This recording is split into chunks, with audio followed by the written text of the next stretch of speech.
নবীরা ধৈর্যশীল ছিল। আইয়ুব আলাইহিস সালাতু ওয়াস সালামের ঘটনা আল্লাহ কোরআনে উল্লেখ করেছেন। আল্লাহু আকবার বলেন। আইয়ুব নবী একজন বাদশা ছিলেন, সম্পদওয়ালা ব্যক্তি, স্বাচ্ছন্দ্যে আরামে জীবন কাটাইতো, অনেকগুলা সন্তানের বাপ, ক্ষমতার অভাব নাই আইয়ুব পয়গম্বরের। শয়তান গিয়া বলল, আল্লাহ, আইয়ুব যদি ক্ষমতা না পাইতো তাহলে হয়তো আপনার গোলামিটা ঠিক মতো করতো না। সে ক্ষমতা পাওয়ার কারণে রিল্যাক্সে আপনার গোলামি করে, তার কোনো পিছুটান নাই। শয়তান বলে, আমি পরীক্ষা চাই, দেখি আইয়ুব কেমন আপনার বান্দা। কষ্ট হয় আপনাদের? আল্লাহ রাব্বুল আলামিন পরীক্ষা শুরু করলেন। আইয়ুব নবীর ক্ষমতা চলে গেল। 11টা সন্তান ছিল, সমস্ত সন্তানগুলা মারা গিয়েছে। যত সম্পদ ছিল, কোন সম্পদ আইয়ুব নবীর নাই। সন্তান নাই, সম্পদ নাই, কিছুই নাই। ইবলিস একদিন তাকায় দেখতেছে আইয়ুব নবী সিজদার ভিতরে চোখের পানি ছেড়ে রবের দরবারে কাঁদতেছে। ইবলিস বলতেছে, আইয়ুব, সম্পদ হারাইছো, সন্তান হারাইছো, এজন্য বুঝি কাঁদো? আইয়ুব পয়গম্বর বলে, এতদিন সম্পদের ঝামেলা ছিল, এখন সম্পদ নাই, রিল্যাক্সে রবের গোলামি করি, কেউ আমারে বাধা দিতে পারে না। সম্পদের প্যারা, সন্তানের প্যারা কোনোটাই নাই, আমি রিল্যাক্সে আল্লাহর গোলামি করি, কোনো টেনশন নাই আমার। ইবলিস শয়তান বলল, রব্বুল আলামিন, আইয়ুব তো সুস্থ আছে, যার কারণে তোমার গোলামি করে। যদি অসুস্থ হইতো তাহলে অধৈর্য হয়ে যাইতো। আল্লাহ রাব্বুল আলামিন আইয়ুব পয়গম্বরকে অসুস্থ বানায় দিয়েছেন। সারা শরীরের ভিতরে ছোট ছোট ফোড়া উঠছে, বাগি উঠছে, চুলকানি শুরু হয়ে গেছে। যেইটায় আঙ্গুল লাগায় ওটা আস্তে আস্তে পচে যায়। কিছুদিন পরে সারা শরীর পচন ধরে গেছে। এলাকার মানুষ বলে, গন্ধ আসতেছে, পচন ধরছে। আইয়ুব পয়গম্বরকে জঙ্গলার ভিতরে ফালায়া রাখছে। যতগুলো বিবি ছিল সবাই আইসা বলে, আমাদেরকে তালাক দিয়ে দেন, আপনার সংসার আমরা করতে চাই না। আইয়ুব পয়গম্বর বিবিদেরকে তালাক দিয়ে দিলেন। একজন বিবি, যার নাম ছিল রহিমা, যার দেহের ভিতরে নবীদের রক্ত ছিল, মাথার কিনারায় দাঁড়ায় বলতেছে, আইয়ুব পয়গম্বর, আমি তালাক চাই না, আপনার এই কষ্টের দিনে আপনার পাশে থাকতে চাই। সবাই গেছে গেছে, কষ্টের দিনে বোঝা যায় কে প্রকৃত বন্ধু। যতদিন আপনার ক্ষমতা ছিল, টাকা ছিল, আপনার পাশে আমরা ছিলাম। এখন আপনার ক্ষমতা নাই, টাকা নাই, সন্তান নাই, অসুস্থ মানুষ, দেহ থেকে পচন ধরে গেছে। আজ কষ্টের দিনে আপনার পাশে থাকতে চাই, আপনাকে রেখে যেতে চাই না। আইয়ুব পয়গম্বর বলল, তাহলে ঠিক আছে, তুমি আমার সাথে থাকো। ঘটনাক্রমে একদিন আইয়ুব পয়গম্বর তাকায় দেখতেছে তার শরীরের গোস্তের ভিতরে পোকা লাইগে গেছে। বানোয়াট কোনো কিচ্ছা কাহিনী না, কথাগুলো কোরআনে উল্লেখ করা হয়েছে। যখন শরীরে পোকা ধরছে, আইয়ুব পয়গম্বর তখনও মন খারাপ করে নাই, ধৈর্য ধরে আছে।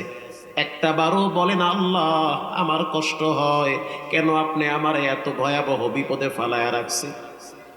একদিন একটা পোকা মাটিতে পড়ে গেছে, গোস্ত কামড় দিতে গিয়া মাটিতে পড়ে গেল।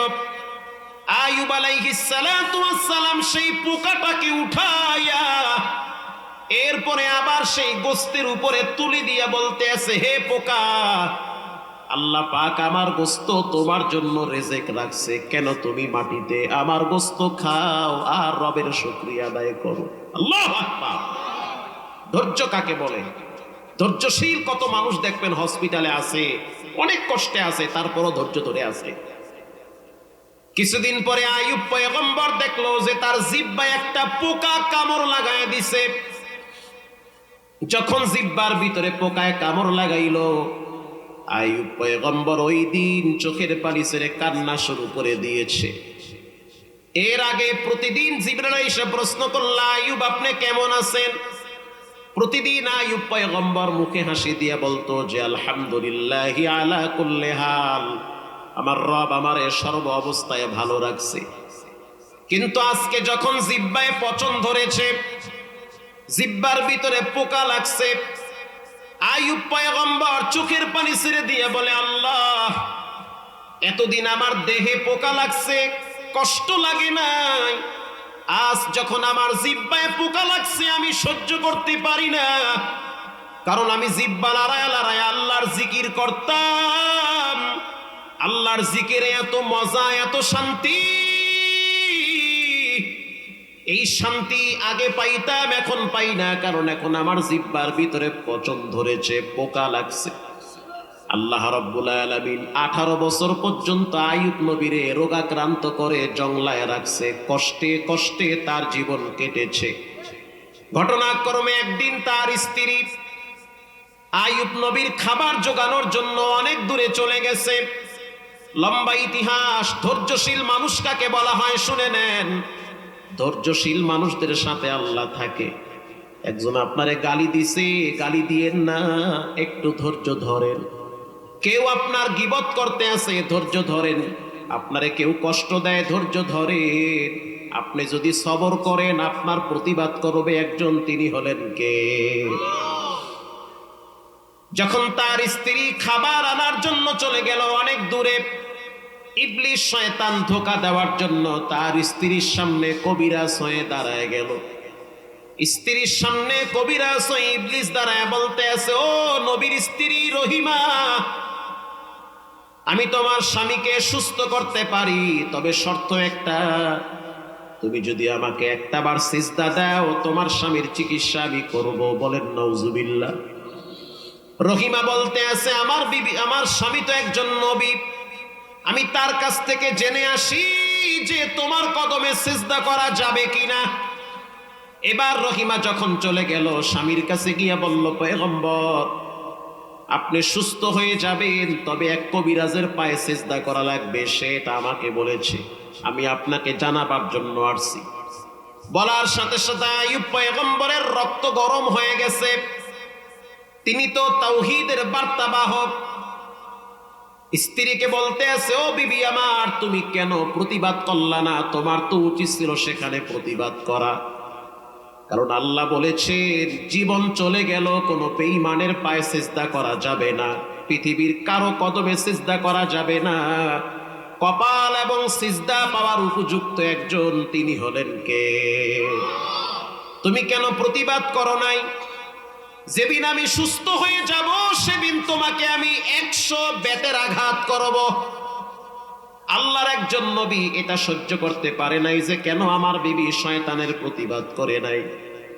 কিছুদিন পরে আল্লাহ রাব্বুল আলামিন আইয়ুব নবীকে আবি হায়াতের পানির দ্বারা গোসল করায়া আগের চেয়ে বেশি সৌন্দর্য দান করেছে, সুস্থ করে দিয়েছে।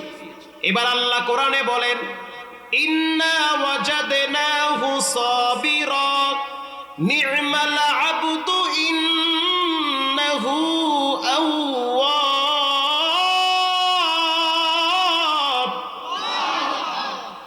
আল্লাহ বলেন, আমার সবের বান্দা আইয়ুব, ধৈর্যশীল বান্দা, এত মুসিবতে থাকার পরেও সে কখনোই বলে নাই যে আল্লাহ, এত মানুষ তুই আবার এত কষ্ট কেন দাও।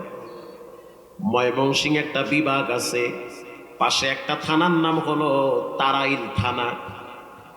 ওই এলাকার একজন প্রতিবন্ধী মানুষের নাম হলো ফয়জুর রহমান। প্রতি বছর তার বাড়িতে একটা মাহফিল করে। সে একজন আল্লাহর ওলি। কেমন আল্লাহর ওলি? 32 বছর পর্যন্ত বিছানায় পড়ে আছে, বসতেও পারে না, দাঁড়াইতেও পারে না। যখনই তার চেহারার দিকে তাকাবেন, মনে হবে চেহারায় নূর চমকাইতেছে, হাসি খুশি চেহারা। গেলাম তার বাড়িতে বয়ানের জন্য। সে আমাকে টেলিফোনে বলেছে, হুজুর, আমি একজন প্রতিবন্ধী মানুষ, আমি একজন ধৈর্যশীল মানুষ, আপনি আমাকে দেখলে আশ্চর্য হয়ে যাবেন যে আমি কেমন, আল্লাহ আমারে কেমনে বানাইছে আর আপনারে আল্লাহ কেমনে বানাইছে।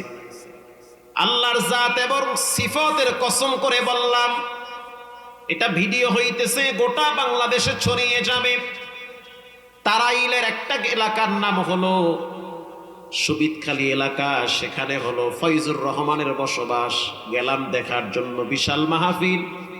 গিয়া দেখলাম সে একটা তক্তার উপরে শুয়ে আছে, একটা চাদর দিয়া ঢাকা, কাপনের কাপন তার দেহের উপরে জড়ানো আছে। আমি যখন তার চেহারার দিকে তাকাইছি, কপালের ভিতরে সিজদার দাগ আমি দেখছি। আমি বললাম, যেই লোকটা দাঁড়াইতে পারে না, বসতে পারে না, সে আবার কেমনে সিজদা দেয়? ফয়জুর রহমান জবাব দিল, হুজুর আমি সিজদা কেমনে দেই? আমি একজনকে বলি, তোমরা মাটি আইনা আমার সামনে ধরো, আর আমার কপালটা মাটিতে ঠেকায়া দাও, আমি যেন মাটিতে সিজদা দিয়ে আল্লাহরে দেখাইতে পারি। আমি তাকে বললাম, আপনার কি কষ্ট হয় না? চোখের পানি ছেড়ে দিয়ে বলল, কষ্ট তো দুনিয়ার কষ্ট কিছুই না হুজুর। কারণ আল্লাহর রাসূল বলেছেন, কবরের প্রথম রাত হবে ভয়ঙ্কর রাত। কবরের আযাবের তুলনায় এই দেহের কষ্ট কোনো কিছুই না। আল্লাহ যেহেতু মানুষ বানাইছে, আর আমি প্রতিবন্ধী, আমার শক্তি নাই যে আমি দাঁড়ায় আল্লাহরে সিজদা দিব, নামাজ আদায় করব। 32 বছর পর্যন্ত এভাবে মাটির সাথে পড়ে আছি। একটা বারের জন্য আমি বলি নাই যে আল্লাহ তুমি আমার এত রোগ কেন দিছো। শুধু বারবার বলি, আল্লাহ দুনিয়ার কষ্ট যত আছে দাও, মরার পরে আর আমারে কষ্ট দিও না। প্রিয় বাবারা, প্রিয় ভাইরা আমার, কবরের আযাব থেকে নিজে বাঁচেন, নিজের ছেলে মেয়েদেরকে বাঁচান। আল্লাহর কাছে চাওয়ার মাধ্যম হলো দুইটা, একটা হলো নামাজ, আর একটা হলো ধৈর্য। এই দুইটা জিনিসের মাধ্যমে আল্লাহর কাছে চান। প্রত্যেকটা জিনিসের ক্ষেত্রে ধৈর্য ধরবেন। কখনো কখনো মা বাবার ক্ষেত্রে ধৈর্য ধরা লাগে। মা বাবা বুড়া বুড়ি হয়ে গেলে তাদের রাগ অনেক বেশি উঠে, মেজাজ গরম হয়ে যায়, অধৈর্য হয়ে গালি দিয়েন না।